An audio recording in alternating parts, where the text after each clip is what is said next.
Solid, kain na mga idol.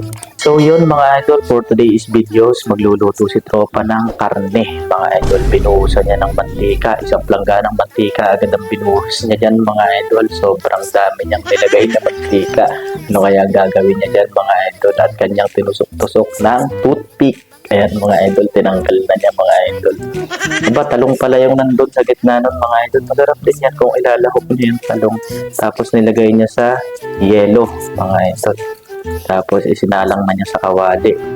So ayan, luto ang gagawin niya. Nilagyan niya ng tanglad mga idol. May nilagay siyang tanglad. Maganda kasi yung yelo mga idol kasi mas madaling lumambot yung karne. Talagang hindi lang madali, sobrang lambot ng karne pag nilagyan mo ng yelo.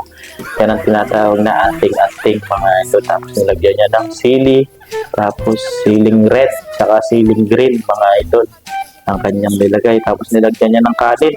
Aba, matindi ang lulutuin niya dito. Nito pa mga idol ngayon na. Nilagyan niya ng sasa, barbecue. Ay, lasang-lasa ang barbecue niyan mga idol. Bagay gayan, powder na sasa barbecue. Malasang-malasa yan mga idol. Para siyang Java rice ang dating.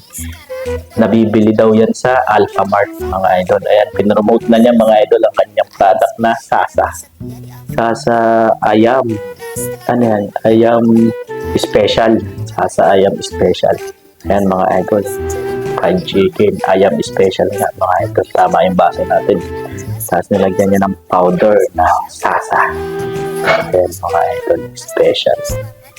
Ayan, minarinade na niya dyan yung hita ng manok mga idol. Ay, piprito niya siguro yan o iihaw. Piprito nga mga idol. Sarap niyan mga idol, nakakagutom tuloy. Ayan, pinirito niya lahat ng hita ng manok mga idol. Fried chicken, ayan o. Nag-brown na, golden brown na. Tapos red pepper. Ayan mga idol. Nalagyan niya ng red pepper. Kanina nilagyan din niya ng green. Ayan, may green pepper din mga idol. Kasi kanina may siling red, tapos siling green. Ayan, may red pepper, tapos may green pepper din mga idol. Tapos nilagyan niya ng kaunting tubig. Gagawa siya ng sauce mga idol para dun sa piniritong hita ng manok. Nilagyan ng hot sauce saka ng ketchup mga idol.